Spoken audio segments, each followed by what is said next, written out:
Embajador, soy uno de los españoles privilegiados que ha estado bastantes veces en Cuba y en particular en La Habana, pero en realidad toda Cuba.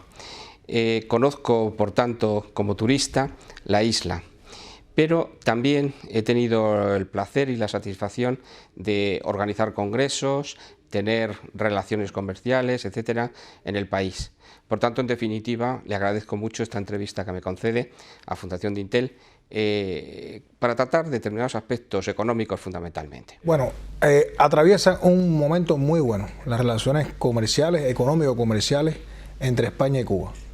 Es España el tercer socio comercial de Cuba, o sea, el tercer país con mayor intercambio comercial con Cuba es España, donde se reciben las exportaciones en ese número. España es el segundo destino de Europa a las exportaciones cubanas. España es el país que más invierte en Cuba en un nuevo proyecto de desarrollo económico denominado Zona Especial de Desarrollo de Mariel. En el área de turismo es el país mayor inversor y de más contratos, un sector priorizado en nuestra economía. Y se ha alcanzado un nivel récord de intercambio comercial en el 2013 y esperamos que el 2014 sea una cifra similar.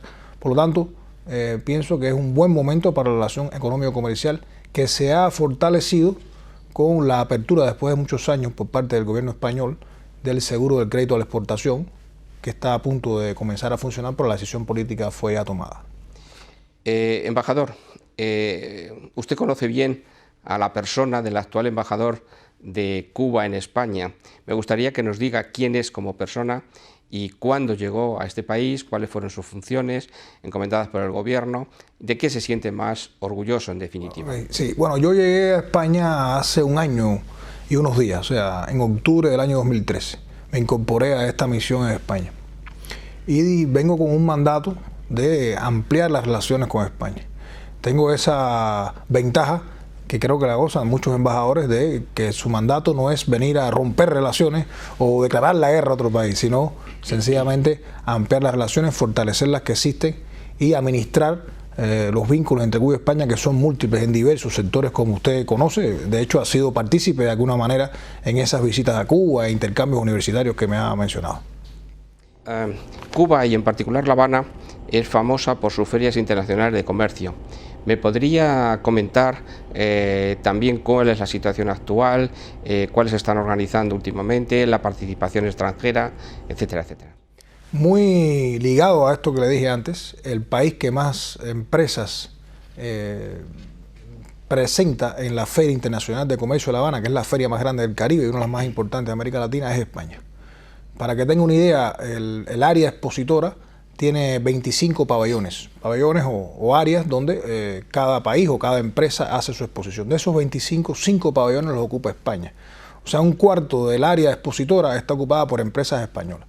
Es el país más representado, más de 50 empresas españolas, y no hay pocos países, hay más de 60 países. O sea, ahí está compitiendo con Rusia, con China, con México, un país muy cercano a Cuba, con Venezuela. Y España es el país que más expositores presenta en esta feria. Es constatable una apertura y una transformación importante en los últimos años.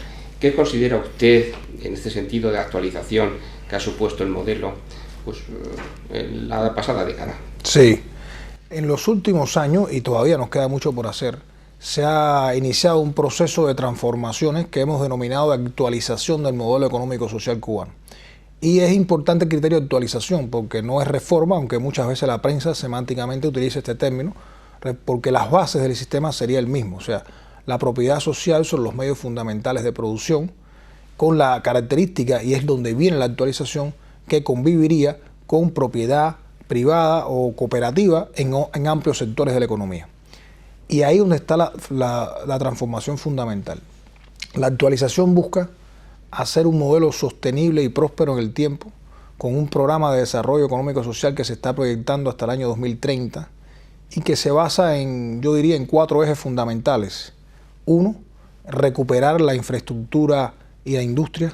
2, mantener y sostener la reproducción del capital humano, porque tenemos un serio problema demográfico por el envejecimiento de la población. 3, lograr incrementos de niveles de producción agroalimentaria. Y 4, transformar la matriz energética, que es vital para la economía y para el desarrollo de mi país. ¿Estas serían las medidas que han adoptado para la implantación o habría, digamos, algunas más concretas? Estos son, en aspectos generales, ejes de desarrollo. Ya después las medidas serían muchas, pero le menciono que ha habido una promoción de una modificación en la gestión de propiedad, pasando muchos servicios a gestión privada o individual o cooperativa, la entrega de tierra en usufructo a campesinos, porque tenemos un serio problema en el área económica. O sea, Cuba tiene 960.000 hectáreas ociosas donde no se produce. Importamos 2.000 millones de dólares anuales en alimentos y se calcula que la economía cubana puede producir la mitad de ellos en un país que un cuarto de la población se dedica a la agricultura y apenas aporta el 3,7% del Producto Interno Bruto. O sea, en esa área, en el área agroalimentaria ha habido grandes transformaciones, buscando incentivos para la producción que desaten el desarrollo de las fuerzas productivas que estaban de alguna forma obstaculizadas o detenidas. Y el nuevo modelo que se está desarrollando incrementa las posibilidades de crecer en renglones donde había depresión o había, digamos, estancamiento. Eso en sentido general, pero serían muchas las medidas que puedo mencionarles, vinculados sobre todo a un análisis autocrítico que hicimos de nuestro proceso, de nuestro modelo, donde participó masivamente la población en discusiones abiertas y se tomaron todos esos criterios junto con expertos analistas. Se llegó a un gran programa de desarrollo que se denominó Lineamientos, más de 300 de ellos que se aprobaron y sobre eso se ha venido implementando cada año poco a poco en un proceso gradual, porque todo no puede tomarse de un día a otro. Embajador, usted acaba de citar la Zona Especial de Desarrollo de Marey como una zona realmente interesante para las inversiones extranjeras en Cuba. ¿Podría hablarme un poquito de ello al respecto? Esto es una zona de 440, 450 kilómetros cuadrados, a 45 kilómetros de La Habana, de la ciudad, yo diría, más preciosa de América Latina, y ahí me enorgullezco decirlo porque soy habanero, que está asociada a un puerto de aguas profundas que se ha modernizado con una gran inversión de empresas y el gobierno brasileño para poder soportar el paso de los buques post-Panamá por el gran calado que tiene y la cantidad de carga que trabaja.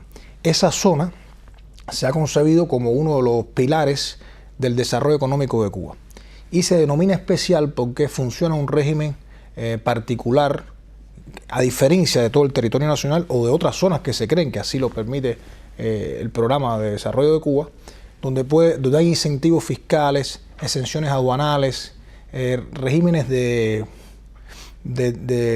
estimulación económica diferentes a la otra que pudiera mencionarle técnicamente cuáles, pero en sentido general sería eso. Digamos, sobre la repatriación de utilidades en esa zona se eximiría de impuestos en los primeros 10 años, en los primeros 8 años, para quien esté en esa zona. Una vez que después tenga que repatriar utilidades, sería menos, impuestos por la repatriación de utilidades sería menos que en otras inversiones. Si la economía cubana a un inversor extranjero le dice que pasado 8 años tiene que pagar 15% de impuestos por repatriar utilidades, en el que lo haga en la zona de Mariel es un 12%. Si es 8 años en la ley de inversión extranjera sin impuestos por repatriar utilidades, en Mariel son 10 años. O sea, uno va acumulando ventajas por estar en esa zona donde hemos querido concentrar un gran contenido tecnológico, impulsar el desarrollo local y convertir eso en un pivote de la economía. O sea, en definitiva estamos hablando de favorecer la inversión extranjera. Sí. Y en particular en esa zona. Sí. Ustedes han desarrollado una nueva ley de inversión extranjera. ¿En qué consiste esta ley? ¿Qué ventajas aporta? Sí. Definitorias Correcto. Y en comparación. Se consideró, aun cuando había una ley de inversión extranjera vigente, que era necesario un nuevo instrumento legal, jurídico, acompañado de su reglamento, para estimular aún más la captación de capital extranjero. O sea, hay un déficit para el desarrollo de nuestra economía que solo puede ser cubierto no con recursos que creamos nosotros con el desarrollo de nuestra economía, sino con capital foráneo, con inversión directa.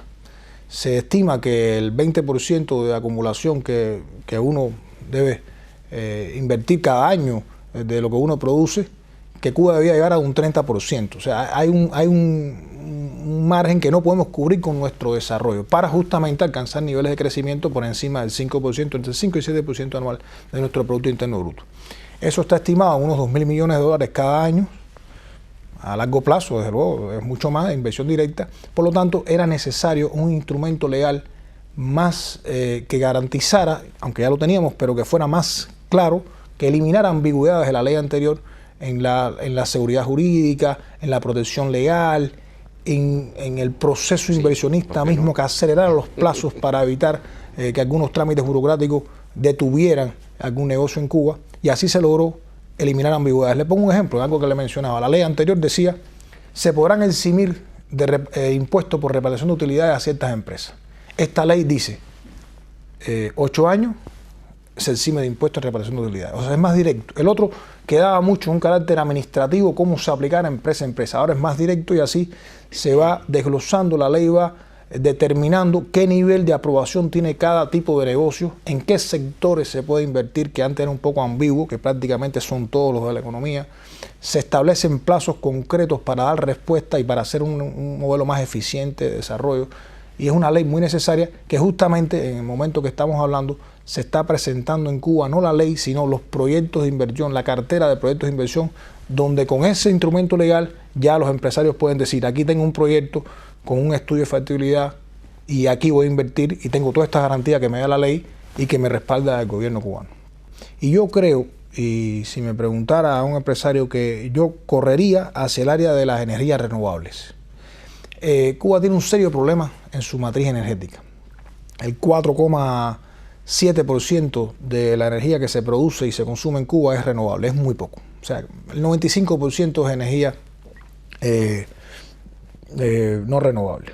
Y en España hay un gran desarrollo en esa área. Una gran tecnología en el área eólica, fotovoltaica. De hecho, en la zona de Mariel que estábamos hablando previamente, se ha presentado una empresa española. Digo, por cierto, que España es el país que más proyectos de inversión ha presentado en Mariel, mucho más que otros más cercanos a Cuba. O sea, mucho más que China, mucho más que, no sé, pudiera mencionar todo, si es el primero, es el primero. Y en el área de energía renovable creo que España tiene mucho que aportar y mucho que ganar en Cuba, porque es un sector en que Cuba necesita invertir en los próximos años 4.000 millones de dólares para transformar radicalmente nuestra matriz energética, porque el techo del consumo y la producción se están acercando, no podemos seguir dependiendo y casi todo el mundo ha transformado su matriz energética, Cuba tiene que hacerlo.